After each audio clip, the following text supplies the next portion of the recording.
اللہ فرماتا ہے اے نبی، اے نبی۔ اب نبی کا معنی تو ہم جانتے ہیں کہ نبی کہتے ہی غیب کی خبر بتانے والے کو۔ نبی نبا ان سے بنتا یہ لفظ ہے، نبا خبر کو کہتے ہیں۔ جو چیز آپ کے سامنے ہے اس کے لیے آپ کو کسی کی کچھ بولنے کی ضرورت نہیں ہے۔ یہ دیوار ہے، یہ دیوار آپ کو نظر آ رہی ہے، یہ آپ ہاتھ سے چھو سکتے ہیں۔ آپ کے اطراف میں انسان ہے، ان کی آوازیں آپ سن سکتے ہیں، دیکھ سکتے ہیں، ان کو چھو سکتے ہیں۔ تو اس بات کو سمجھانے کے لیے کوئی دلیل کی ضرورت نہیں ہوتی ہے، کوئی خبر دینے والے کی ضرورت نہیں ہے۔ یہ دیوار ہے، مومن بھی مانے گا، کافر بھی مانے گا، اس کے لیے دلیل کی ضرورت نہیں ہے۔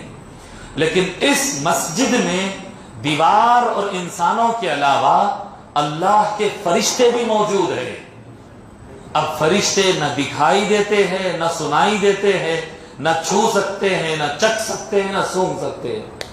جی سائنس میں پڑھے نا اسکول میں 5 سینس ہوتے ہیں، دیکھنا، سننا، سونگنا، چکھنا اور چھونا۔ یہ 5 ذریعے ہیں علم آنے کے، نالج انسان کے دماغ میں یہ 5 راستوں سے آتے ہیں۔ یہ 5 چیزوں سے ہم فرشتے کو نہیں جان سکتے۔ اگر یہاں پر فرشتہ ہے ہم کو کیا پتا، فرشتہ ہوگا بھی، فرشتہ نہیں ہوگا بھی، ہم کو کیا پتا۔ مگر اللہ کے رسول صلی اللہ علیہ وآلہ وسلم اللہ کے بھیجنے سے تشریف لائے، اور تشریف لا کر فرمائے ہر انسان کے دائیں کندھے پر ایک فرشتہ اور بائیں کندھے پر ایک فرشتہ ہوتا ہے۔ ذرا اسے دیکھو، قریبی ہے نا، کوئی دور کی بات تو نہیں۔ ذرا دیکھو دکھتا کیا، نہیں دکھ رہا۔ اتنا قریب ہے تو کچھ آواز آ رہی کیا، اس کی کان یہیں تو ہے لگا ہوا۔ تو آپ کہیں گے کہ حضرت نہ آواز آتا، نہ پیدا ہوئے جب سے دیکھ رہے، یہ نہیں دکھ سکتا ہے۔ کیا ہے؟ فرشتہ ہمارے لیے غیب ہے۔ اچھا غیب ہے تو غیب کی بات تو معلوم ہی نہیں ہو سکتی ہے، پھر تیرے کو کیسا معلوم ہوا کہ فرشتہ ہے؟ فرمایا یہ غیب رسول اللہ نے بتایا ہے۔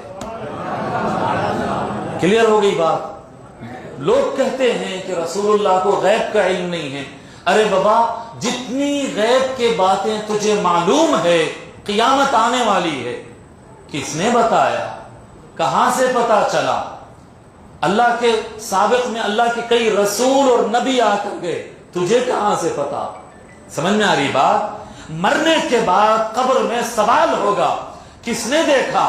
کھود کر دیکھ لو ہزاروں قبریں، کوئی ایک قبر کے اندر سے نہ آواز آتی ہے نہ کچھ دکھائی دیتا ہے۔ تو پھر تیرا خدا، تیرا رب کون ہے؟ بتا تیرا دین کیا ہے؟ بتا تیرا رسول کون ہے؟ کس کو مانتا تھا؟ یہ 3 جو سوال ہونا ہے، یہ سوال کی اطلاع کس نے دیا؟ تو سب کہتے ہیں کہ نہیں بابا، نہیں بابا، یہ مسئلہ اس طرح سے ہے کہ یہ سارے معاملات غیب کی ہیں، اور غیب کی ہر وہ بات جو ہم کو معلوم ہوئی وہ غیب کے خبر دینے والے مصطفیٰ نے بتایا صلی اللہ علیہ وآلہ وسلم۔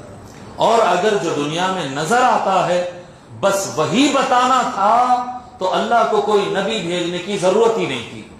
کہ درخت سامنے نظر آتا ہے، وہ مسلم بھی مانتا ہے، کافر بھی مانتا ہے، اس کے لیے کوئی نبی کے آنے کی ضرورت نہیں۔ انبیاء کی ضرورت اسی لیے ہوتی ہے تاکہ وہ غیب کی خبریں عطا کرے۔ اللہ کا ہونا بھی غیب ہے۔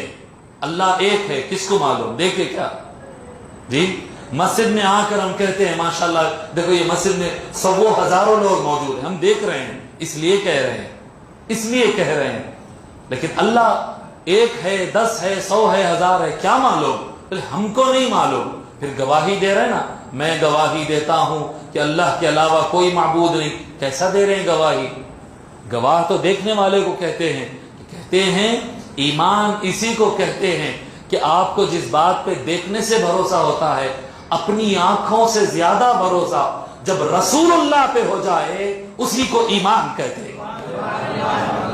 سمجھ میں آ رہی بات؟ اپنی آنکھوں سے زیادہ، آنکھ سے دیکھتے ہیں تو وٹنس بنتے، گواہی دیتے، اپنے آنکھوں سے زیادہ بھروسہ۔ اگر کسی کو اپنے آنکھوں پہ بھروسہ حضور سے زیادہ ہے، سرکار سے زیادہ آنکھوں پر بھروسہ ہے، تو وہ ابھی برابر مومن نہیں بنا۔